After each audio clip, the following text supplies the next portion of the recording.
everyone and welcome to my channel. My name is Heidi and today I'm going to show you the first reading journal spread for my reading journal.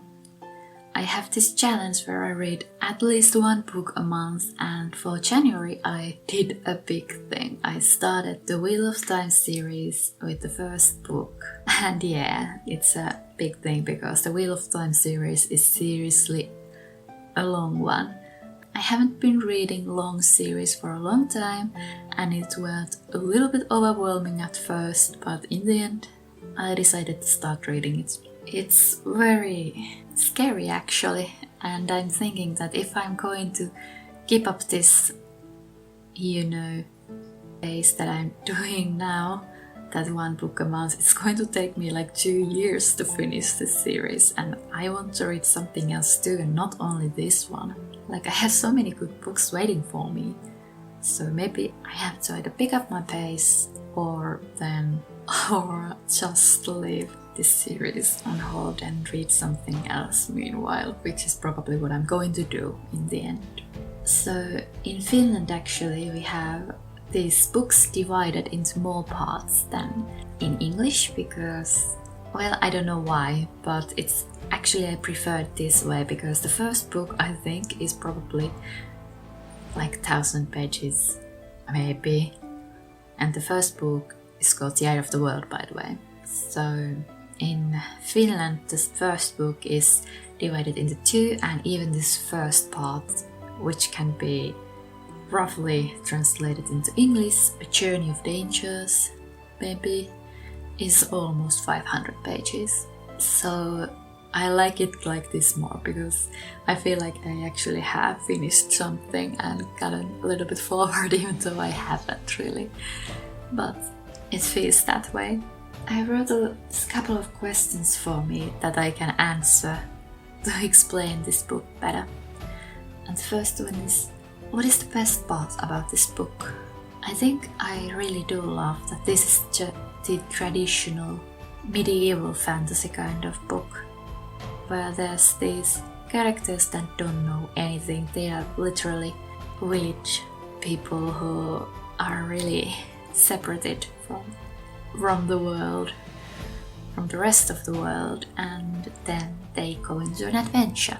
I used to love this trope as a child and a teen, and now I'm back to it with an adult fantasy and it's amazing.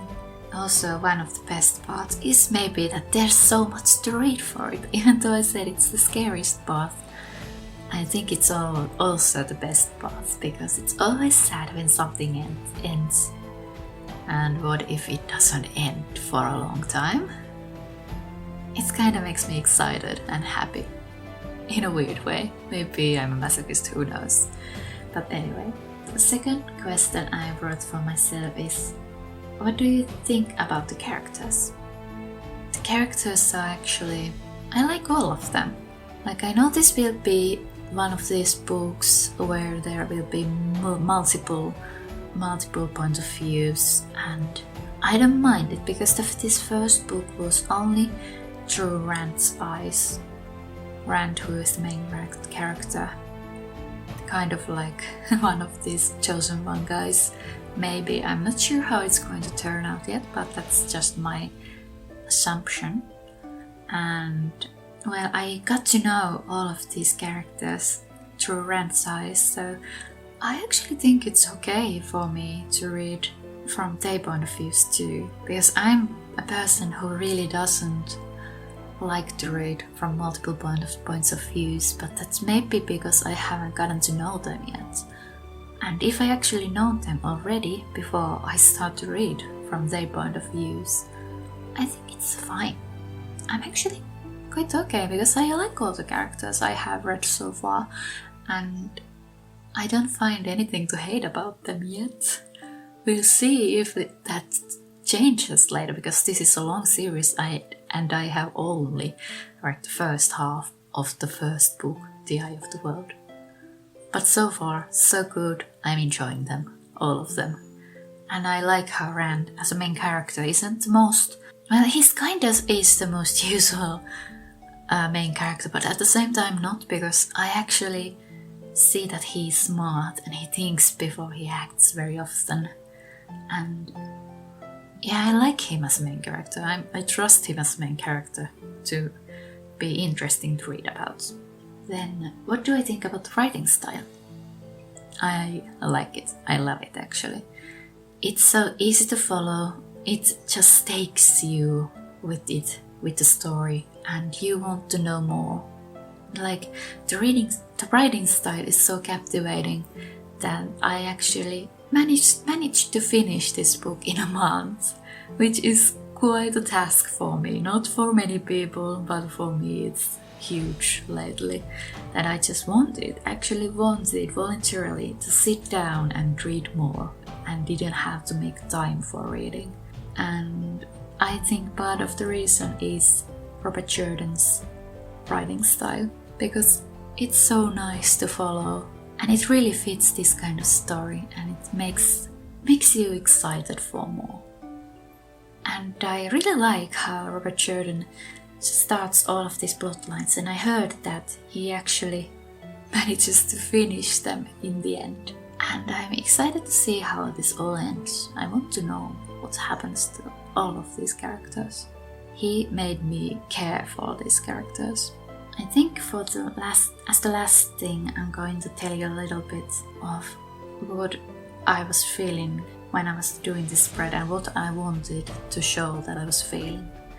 I decided to use only prints from Pinterest because I thought it would fit the most the style of this reading journal, and kind of like bring out my feelings more and give me more time to just write and think about what I felt when reading this book, and not concentrate on drawing and painting. And it was more relaxing this way, to be honest. And I want reading to be relaxing for me. And I wanted to show that way to you, that what I thought about this book. So I tried to find these pictures from Pinterest that fit the atmosphere and the mood of the book, like the dark village and journeys and just swords. And I like that picture with the sword in a kind of like pinkish sunrise or sunset. It really gives me the vibe that this book gives me, and these dark pictures, a little bit of the darkness, but at the same time there's this hope. I don't know what I'm explaining, but anyway, then I decided to use this craft paper, which is actually one from an envelope, and the name of the book and some fact points about it with it, because it fits this medieval kind of fantasy style. And then I decided to use this large map from the book actually, which shows the village where our heroes are from. And I was supposed to do it as like I was supposed to put it at the back where I wrote all the names of the books that belong in the series, but it was too large, so I decided to use it in this spread, and I like how it turned out. Yeah, this spread gives me a huge medieval fantasy, The Wheel of Time vibe, and I hope you see it too. And if you're interested where these pictures are from and who they are from, I link down in the description the folder in Pinterest where I have like collected these pictures, so you can go and check them out. It's actually quite hard to talk about a book without giving out spoilers, and it's also for me hard to speak about a book that I loved, because there's nothing really to criticize. I can only tell you points that I loved, and it's pretty much all the points that I love, and there was nothing that I could think of that I didn't like so far in this first book. I hope this at least gave you some kind of like insight what this book was like, and maybe even made you get excited for reading this book, which I actually would like to know if you have read this series, or even started it or read some of the books, and what you thought about it. So yeah, I think this is all for now. Thank you for watching, and I see you in the next video.